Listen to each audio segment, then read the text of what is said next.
میرے پیارے ساتھیوں، میرے پیارے دوستوں، ہمارے معاشرے میں آج بہت سے لوگ ایسے بھی ہیں جو قربانی کرتے ہیں، قربانی کا جانور خریدتے ہیں، قربانی کا جانور لیتے ہیں، لیکن بڑے مہنگے مہنگے جانور لیتے ہیں۔ کوئی 20 لاکھ کا لے رہا ہے، کوئی 5 لاکھ کا بکرا لے رہا ہے، صرف کس لیے؟ دکھانے کے لیے۔ آج ہمارے مسلمان بھائیوں کے اندر یہ چیز پیدا ہو گئی ہے کہ وہ ایک دوسرے سے بڑھ کر حصہ لیں، ایک دوسرے سے بڑھ کر اس میں آگے بڑھیں، دکھانے کے لیے کہ ہم نے اتنے لاکھ کا بکرا خریدا، ہم نے اتنے لاکھ کا پڈا خریدا، ہم نے اتنے لاکھ کی گائے خریدی، تاکہ ہمارا ایک نام ہو، اس نام کے ذریعے ہماری عزت بنے کہ ہاں بھائی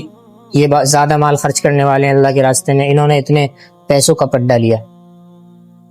لیکن اسی کے بارے میں، اسی دکھاوٹ کے بارے میں اللہ تبارک و تعالی نے قرآن پاک میں ایک آیت نازل فرمائی، لَن يَنَالَ اللَّهَ لُحُومُهَا وَلَا دِمَاؤُهَا وَلَكِنْ يَنَالُهُ التَّقْوَى مِنْكُمْ۔ اس آیت میں اللہ تبارک و تعالی نے اتنی وضاحت سے یہ فرما دیا، اور اگر ہم اس پر غور کریں تو واقعی ہم کسی گمراہی کے کام میں پڑے ہوئے ہیں، کسی غلط کام میں پڑے ہوئے ہیں، غلط فہمی میں پڑے ہوئے ہیں۔ اس آیت کا مطلب یہ ہے کہ ہرگز تمہارا گوشت اور تمہارا خون مجھ تک نہیں پہنچتا سوائے تمہارے تقوی کے، یعنی اللہ تبارک و تعالی کے یہاں آپ کا تقوی پہنچتا ہے کہ آپ کے دل میں کیا ہے، آپ کی نیت کیا ہے۔ اگر آپ کی نیت درست ہے تو آپ کے اعمال بھی درست ہیں، اور اگر آپ کی نیت درست نہیں ہے تو پھر آپ کے اعمال بھی درست نہیں ہیں۔ اور اگر آپ دکھانے کے لیے قربانی کر رہے ہیں تو یہ آپ بالکل ہی غلط کام کر رہے ہیں۔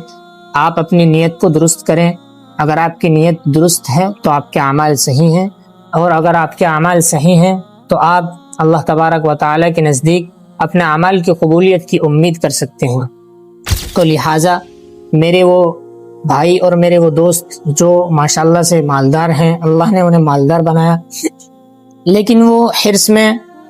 غلط فہمی میں پڑے ہوئے ہیں، حرص کے چکر میں، تو وہ اس حرص کو چھوڑیں، کیونکہ ایک دوسرے سے آگے بڑھنا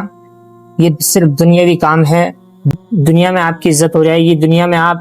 دوسروں سے آگے بڑھ جائیں گے اور فوقیت حاصل کر لیں گے، لیکن اللہ تبارک و تعالیٰ کے یہاں آپ فوقیت نہیں پا سکیں گے، اور آپ اس جانور کا جو ثواب ہے، اس جانور قربان کرنے کا جو مقام و مرتبہ ہے، وہ بھی حاصل نہیں کر پائیں گے اگر آپ کی نیت درست نہیں ہے۔